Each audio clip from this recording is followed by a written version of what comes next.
नमस्कार, मैं अंजलि मिश्रा। स्वागत है आप सभी का हमारे चैनल में। दिल्ली विधानसभा चुनाव के जो रिजल्ट आए उसमें बीजेपी को प्रचंड जीत मिली तो आम आदमी पार्टी को हार का मुख देखना पड़ा। आम आदमी पार्टी के कई सारे बड़े नेता, बड़े चेहरे अपनी सीट भी नहीं बचा पाए, जिसमें अरविंद केजरीवाल का नाम भी शामिल है। सौरभ भारद्वाज, आप कह सकते हैं अवध ओझा, मनीष सिसोदिया जैसे तमाम दिग्गज नेता अपनी सीट तक हार गए। इस वक्त जो एक चीज कॉमन देखने के लिए मिली वो ये है ईवीएम को लेकर सवाल। क्योंकि आपने देखा होगा कि बैक टू बैक जितने चुनाव हुए, जब विपक्ष चुनाव हारने लगती है तो उनके पास जो सबसे आप कह सकते हैं बड़े एक हथियार की तरह इस्तेमाल करती है, बड़े एक एक्सक्यूज की तरीके से इस्तेमाल करती है, और वो होता है ईवीएम।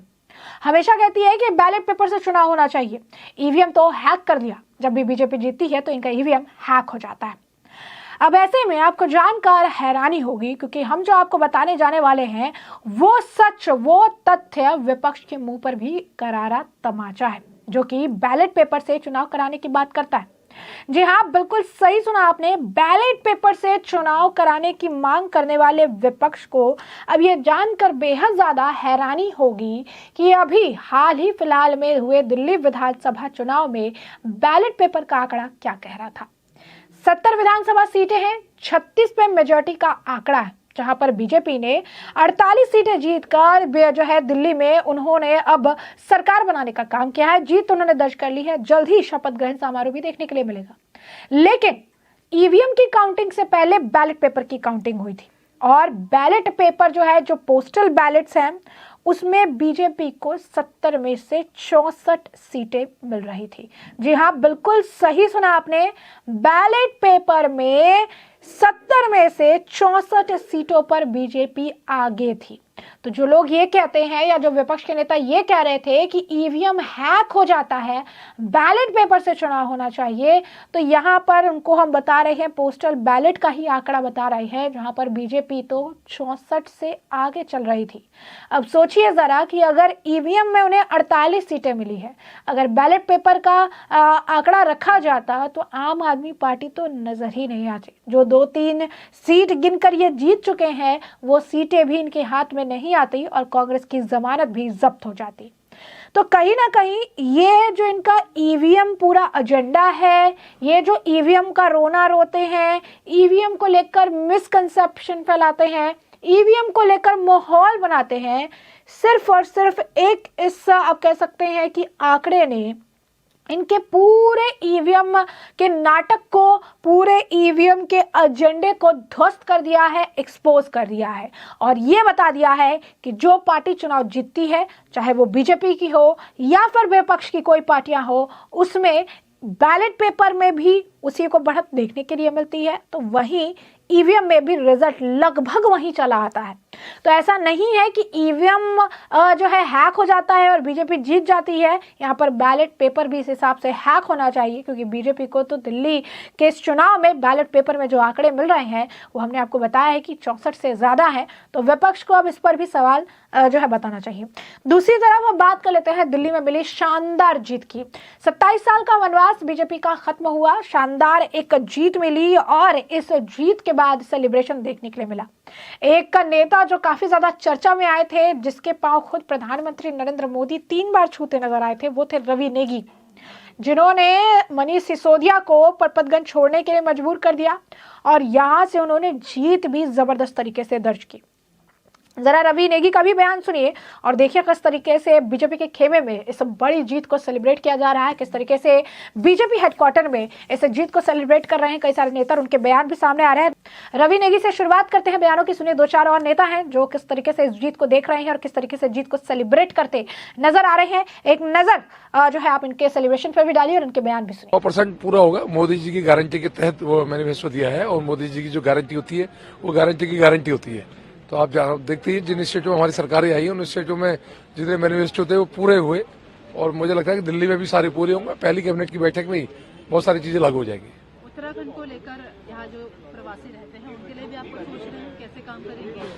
भाई मैं वैसे तो सर्व समाज का नेता हूँ, पर उत्तराखंड के होने के नाते लोगों में मेरे प्रति प्रेम तो रहता ही है। बाकी सर्व समाज का नेता हूँ, हर जो भी काम करना सबके लिए करना, सबका साथ, सबका विकास, सबका विश्वास लेकर चल रहा है। सीएम को लेकर कश्मकश है, आप इच्छुक हैं सीएम? नहीं, हम इसमें कोई दूर दूर तक हमारा कोई मतलब नहीं है। हम तो पार्टी कि पार्टी की एक रीति है, उस रीति के तहत सर्व बैठक होती है, उसमें नेता चुना जाता है। जो पार्टी के शीर्ष नेता तो चुनेंगे, उसमें कोई हमारा किसी का रोल नहीं होता। आज तमाम विधायक यहाँ मौजूद रहे, अंदर क्या कुछ डिस्कशन रहा? नहीं, कुछ नहीं है, वो तो नॉर्मल परिचय बैठक थी। जो जीत के आए उनसे एक नमस्ते करनी थी, और कुछ नहीं था, नॉर्मल चीज। 100 दिनों का रोड मैप कुछ बताया कि क्या? कुछ नहीं, अभी तो नॉर्मल चीज थी, अभी तो मिलना था, कौन कितने वोट से जीता, ये था, और कुछ नहीं। Thank you. हुआ मंथन, कुछ हुआ, क्या डिस्कशन? सिर्फ नवनिर्वाचित जो विधायक हैं उनका परिचय हो रहा है और इससे अधिक अभी कुछ भी नहीं है। आतिशी कह रही है कि जीत तो आप लोग गए हो, जो मैनिफेस्टो में वादे किए हैं हम मेक श्योर करेंगे वो पूरे हों। आप कल प्रधानमंत्री नरेंद्र मोदी जी ने अपने संबोधन में बहुत स्पष्ट कर दिया कि भारतीय जनता पार्टी एक एक संकल्प को पूरा करेगी और प्रधानमंत्री जो कहते हैं वो करते हैं। हम एक एक संकल्प को पूरा करेंगे। खूब दारू, खूब पैसा, खूब बटा, आतिशी कह रही है। अब उन्होंने जरूर बांटा होगा, हमने देखा है आम आदमी पार्टी ने बहुत सारा दारू पैसा बांटा। आतिशी जो कह रही है बिल्कुल ठीक कह रही है। सीएम फेस को लेकर क्या लग रहा है? हमारी पार्टी का केंद्रीय नेतृत्व समय आने पर उसकी घोषणा करेगा। आखिरी सवाल है, दिल्ली से अलग मणिपुर में जो सिचुएशन चल रही थी, हालांकि पीएम लगातार कह रहे हैं कि अभी हिंसा नहीं हो रही है, सिचुएशन शांत है। सीएम जो वहाँ के बीरेन्द्र सिंह, उन्होंने त्याग पत्र दे दिया, रिजाइन कर दिया है, कैसे देखते हैं? देखिए, केंद्र सरकार लगातार स्थिति पर नजर रखे हुए है और माननीय गृह मंत्री जी और अन्य लोग लगातार उस पर नजर बनाए हुए और सारे आवश्यक कदम केंद्र सरकार उठा रही है। ये भी कहते कि वहाँ पर जो आपसी लीडर, देखिए, जनता ने प्रधानमंत्री मोदी जी के मॉडल के ऊपर भरोसा किया है और ये मोदी मॉडल की जीत है। मोदी जी की गारंटी सीधे दिल्ली की जनता के दिल तक गई है और जिस दिन प्रधानमंत्री जी ने ये कहा था कि दिल्ली वाले एक बार भाजपा को, मोदी जी को भी दिल्ली की सेवा का अवसर दें, उसी दिन से जमीन में ये चुनाव पलट गया था। केजरीवाल की लूट और झूठ का जो मॉडल था, उसकी लुटिया यमुना जी में डूब गई है और मोदी जी का मॉडल अब दिल्ली में चलेगा। आतिशी कह रही है भर के पैसा, भर के दारू का बटाए। देखिए, ये जो उनका आरोप प्रत्यारोप की राजनीति थी, इसको दिल्ली ने गुड बाय कह दिया है। अब दिल्ली ने काम की राजनीति को चुना है और काम की राजनीति दिल्ली में होगी। सीएम बनने के इच्छुक हैं आप? दिल्ली में काम की राजनीति, मोदी जी का मॉडल। तो जैसा कि आपने बयान सुना, सेलिब्रेशन भी देखा, ईवीएम को लेकर भी हमने आपको चीजें बताई और साथ ही साथ आपको बीजेपी नेता तरुण चुग का भी बयान हम सुनाएंगे, क्योंकि अब कहा जा रहा है कि अरविंद केजरीवाल, जो कि अब अपनी सीट भी बचाने में यहाँ पर नाकामयाब रहे हैं, अब पंजाब में भगवत मान की जो है कुर्सी पर खतरा मंडरा रहा है। पंजाब के एमएलए की अब ये मीटिंग कर रहे हैं, कह रहे हैं कि अब अगला टारगेट अरविंद केजरीवाल, दिल्ली तो बचा नहीं पाए, तो इसीलिए अब जो है वो पंजाब की तरफ जाएंगे और भगवत मान की उल्टी गिनती अब शुरू हो रही है, क्योंकि हो सकता है कि उनको सत्ता और कुर्सी से इतना प्यार है, जैसा कि उनके गुरु अन्ना हजारे भी कह चुके हैं कि सत्ता का मोह और कुर्सी का मोह इतना ज्यादा है कि अगर दिल्ली ना सही तो पंजाब सही। हो सकता है पंजाब की कुर्सी से भगवत मान को हटाकर खुद ही वहां बैठने के लिए वो तैयार हो जाए। जैसा कि तरुण चुग ने भी कहा कि अब पंजाब के मुख्यमंत्री भगवत मान की उल्टी गिनती शुरू हो गई है। जो आज तक बहुत अच्छे मुख्यमंत्री थे, अब अचानक से वो अच्छे मुख्यमंत्री नहीं रहेंगे, उनमें बहुत सारी प्रॉब्लम्स दिखने लगेगी। अच्छा आदमी अरविंद केजरीवाल को बताया जाएगा, एक कहानी गढ़ी जाएगी और इस तरीके से पावर शिफ्टिंग का पूरा खेल खेला जाएगा। पंजाब के एमएलए की कैसे देखते हैं? दिल्ली केजरीवाल और आपदा पार्टी को उनके भ्रष्टाचार, धोखाधड़ी, जालसाजी की जो उन्होंने राजनीति चलाई थी, आडंबर की राजनीति, दिल्ली की जनता ने उन्हें सजा दी है। अब पंजाब के भी जन जन के मन और जुबान पर है कि पंजाब को भी आपदा से मुक्ति चाहिए।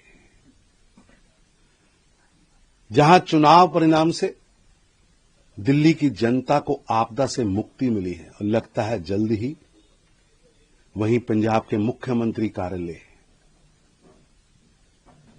को दिल्ली के नेताओं और केजरीवाल की दास्ता गुलामी से मुक्ति मिलेगी।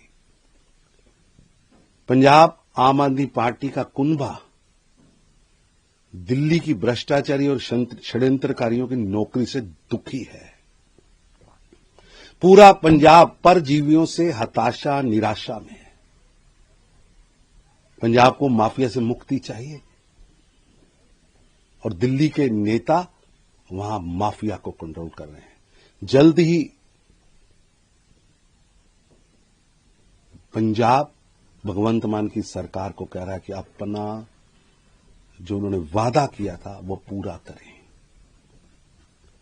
भाजपा एक सशक्त विपक्ष की भूमिका पंजाब में निभा रही है और हम जन भावनाओं का सम्मान करते हुए इनके वादे नहीं पूरे हुए तो आंदोलन भी चलाएगी और ये भगवंत मान की सरकार की उल्टी गिनती शुरू हो चुकी है। इसको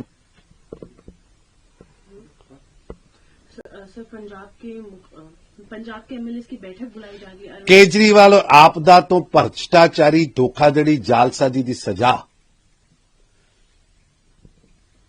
दिल्ली की जनता ने स्पष्ट रूप से दी है। हुण पंजाब दे भी हर नागरिक दे मन च है, हर एक दी जुबान ते है कि पंजाब भी आपदा तो मुक्ति चाहता है। बाय बाय आपदा, बाय बाय आपदा दी दिल्ली दी लीडरशिप, जिथे चुनाव तो दिल्ली दी जनता ने आपदा तो मुक्ति लीती है। लगदा ही जल्दी पंजाब दे मुख्यमंत्री कार्यालय नूं भी दिल्ली और केजरीवाल दी दास्ता गुलामी नौकरी तो मुक्ति मिलेगी। पंजाब दी आम आदमी पार्टी दा कुनबा दिल्ली दे भ्रष्टाचारी और षड्यंत्रकारियां नेतावां दी नौकरी तो काफी दुखी है। पूरा पंजाब परजीवियां दे तो हताशा निराशा च है। पंजाब माफिया तो मुक्ति चाहता है और पूरा माफिया आपदा पार्टी दिल्लियों और चंडीगढ़ कंट्रोल कर रही है। भगवंत मान की सरकार नूं चाहिए जल्द तो जल्द चुनावी वादे पूरे करे। भगवंत मान साहब, फेयरवेल पार्टी का समय आ गया। भाजपा सशक्त विपक्ष की भूमिका अदा करेगी और जनहित से अगर अंदोलन चलाना पे तो अंदोलन भी चलावांगे और यह पंजाब की भगवंत मान की सरकार की उल्टी गिनती शुरू हो चुकी।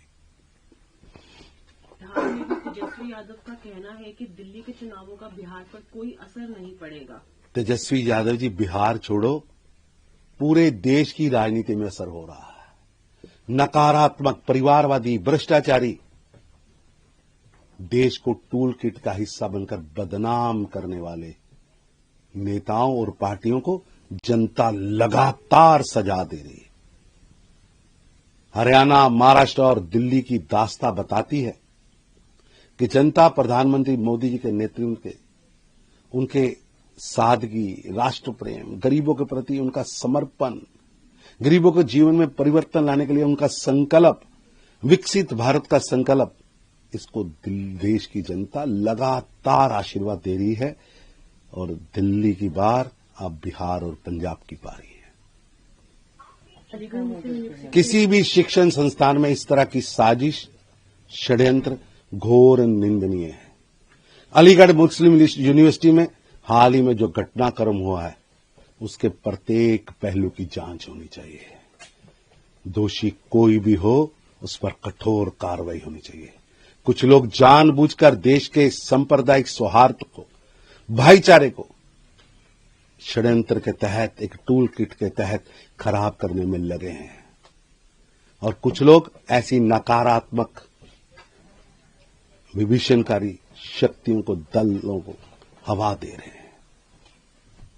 ये दुर्भाग्यपूर्ण है, कठोर कार्रवाई होनी चाहिए। देखना दिलचस्प होगा कि दिल्ली की इस राजनीतिक हार का असर जो है पंजाब में किस तरीके से देखने के लिए मिल रहा है, क्योंकि जो राजनीतिक हार अरविंद केजरीवाल को दिल्ली में मिली है, इस हार को पचा पाना या इस हार को पचाने के लिए पंजाब में कैसी रणनीति रची जाती है और क्या एक नया सियासी भूचाल पंजाब में देखने के लिए मिलेगा, रखेंगे आपको अपडेटेड। फिलहाल के लिए इस पूरे मामले पर आपकी जो राय हो कमेंट सेक्शन में कमेंट करके जरूर से जरूर साझा करिएगा। धन्यवाद।